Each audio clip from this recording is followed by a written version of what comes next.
बालेश्वर सहर में शुभारंभ है ध्यानधारा फिजियोथेरापी क्लिनिक।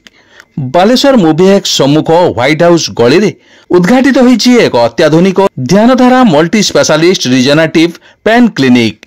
एही क्लिनिक को अतिथि भाव समाजसेवी भगवान गुप्ता, परशुराम बेहरा, उत्तम कुमार राउत, देवाशीष महांती प्रमुख जोगदी आनुष्ठानिक भाव फिता काटी उद्घाटन करने सहित क्लिनिक उत्तरोत्तर उन्नति कामना करथिले। आयुर्वेदिक मेसेज उपरे केरला पंचकर्मरु प्रशिक्षण नैथिबा क्लिनिक प्रोपाइटर अमिता नायक एही अवसर में कहिसेंति कि एही क्लिनिक अत्याधुनिक फिजियोथेरापी मेसेज सह लोकंकु समस्त प्रकार सुविधा जगाई दिया जिवो। कर्मचारी मानस साहू, रंजन कुमार सह, जमुना दलई प्रमुख एही कार्यक्रम को परिचालना करथिले।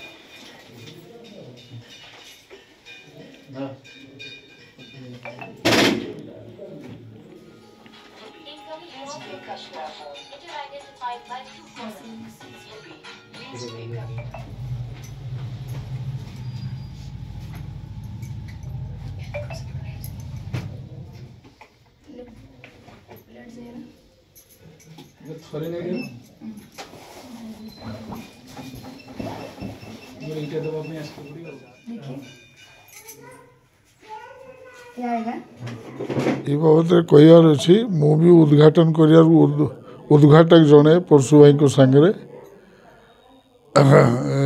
अमिता नायक भल से ट्रेनिंग नहीं केरला पंचकर्म मसाज उपरे आयुर्वेदिक मसाज उपरे एंड मु भी यार उपकार पाई। मु आशा करुँची से मैडम से डेडिकेशन रे और कर्तव्यपरायणतार से भाया काम करेंगे, लोक उपकार पाइबे।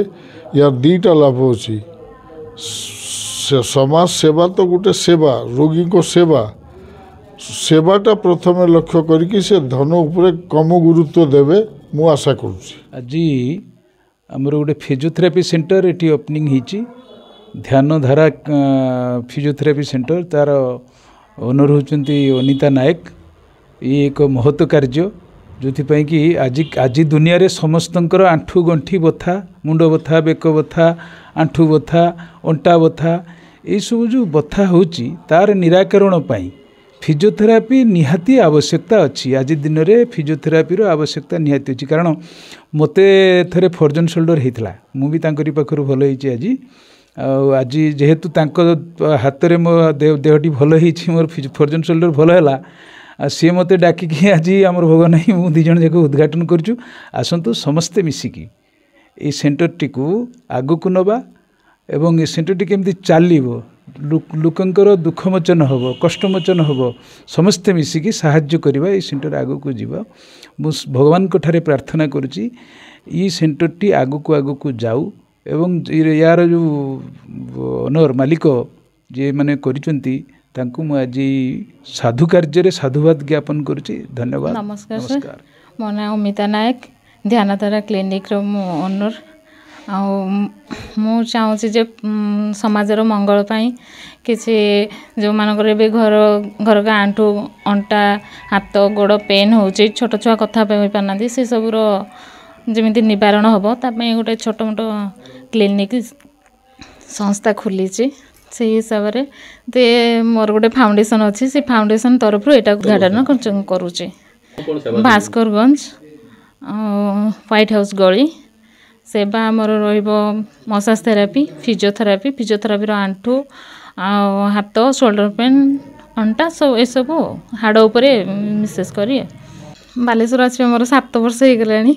7 वर्ष भितर मुझे जन पाखे जॉब करी ना ज्योतिर्मय चौधरी सेठी शिखुली मु केरला जाकि शिखिकली पढ़ुली आसिक एवं निज गोड़ छिड़ापी चेष्टा करी जहाँ मु सफलता पाई। मेरा नाम बाबू है, मैं इसका अनिता फिजियोथेरेपी में आता हूँ।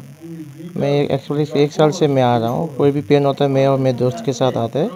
अभी फ़िलहाल मेरा हेयर राइट हैंड में नीचे गिरा था, अभी ट्रीटमेंट के लिए आ रहा हूँ।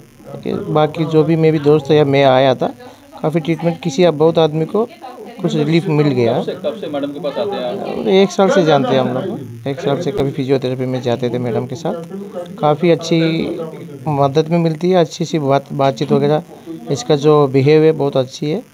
काफ़ी हम लोग भी बहुत आदमी इनके साथ जो भी कोई पेन के लिए आते हैं अच्छे से ट्रीटमेंट मिलती है हमको, काफ़ी अच्छा है, बाकी अच्छी बढ़िया।